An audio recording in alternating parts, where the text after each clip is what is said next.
सुप्रभात बच्चों, ये आपकी हिंदी की कक्षा है और आज हम आपकी हिंदी की कक्षा में आपकी जो हिंदी प्रवर्लिका पुस्तक है उसके पाठ 10 और 11 का प्रश्न उत्तर का कार्य करेंगे।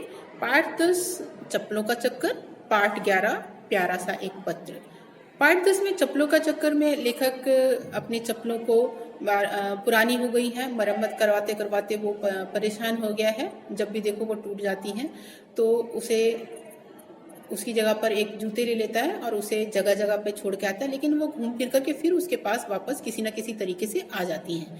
तो ये तो था चप्पलों का चक्कर। और इसमें पाठ 11 में प्यारा सा एक पत्र, इसमें एक नेहा है। नेहा ने अपनी जो मित्र है उसको पत्र लिखा है, गांव गई है, गांव का वातावरण कैसा है, गांव के लोग कैसे हैं, उनके बारे में उसने बताया है। तो प्रश्न नंबर 1 है पाठ 10 का चप्पलों का चक्कर। मोची क्यों परेशान था? मोची लेखक की चप्पलों की बार बार मरम्मत करके परेशान था, क्योंकि वो उसको जोड़ता था, थोड़े दिन बाद फिर उसके पास वो लेखक ले आता था। अंत में लेखक ने चप्पलों का क्या किया? अंत में लेखक ने चप्पलों का क्या किया? अंत में लेखक ने चप्पलों को बहुत दूर अपने घर से जाकर के जमीन में गाड़ दिया, कि जिससे कि कोई उसे फिर दोबारा से वापस ला करके ना दे सके। पड़ोसी के पूछने पर लेखक ने पेड़ पर चढ़ने का क्या कारण बताया? तो पड़ोसी के पूछने पर लेखक ने बताया कि वो दातुन तोड़ने के लिए उस पर चढ़ा है, जबकि वो उस पर चप्पलों को रखने के लिए चढ़ा था कि वहां से कोई उसको वापस ला करके चप्पलों को नहीं देगा। 2 अथवा 3 वाक्यों में अब हमें उत्तर देना है। पड़ोसी ने लेखक को भुलक्कड़ क्यों कहा? क्यों कहा था? क्योंकि पड़ोसी ने लेखक को भुलक्कड़ इसलिए कहा क्योंकि चप्पलों का बंडल वो पेड़ पर ही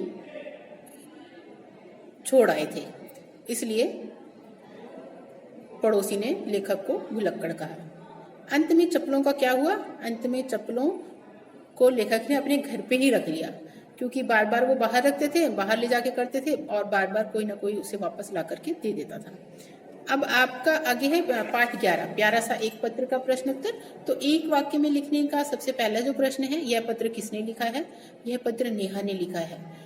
गांव की स्त्रियों का पहनावा क्या है? गांव की स्त्रियों का पहनावा साड़ी और लहंगा चुनरी है। गांव के लोगों के जीवन के बारे में नेहा ने क्या बताया? तो गांव के लोगों के जीवन के बारे में नेहा ने बताया कि उनका जीवन सादा होता है, यानी बिल्कुल साधारण होता है। वो कोई भी तड़क भड़क या फैशन को नहीं करते हैं, वो सिंपल और सादा जीवन व्यतीत करते हैं।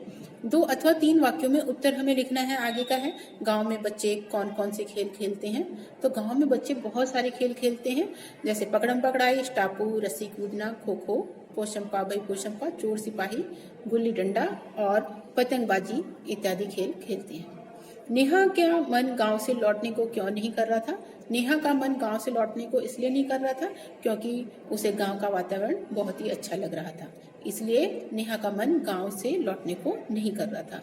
तो बच्चों, नेक्स्ट वीडियो में हम इसे पढ़ेंगे और पढ़ने के बाद में ये कार्य कॉपी में करेंगे। ठीक है।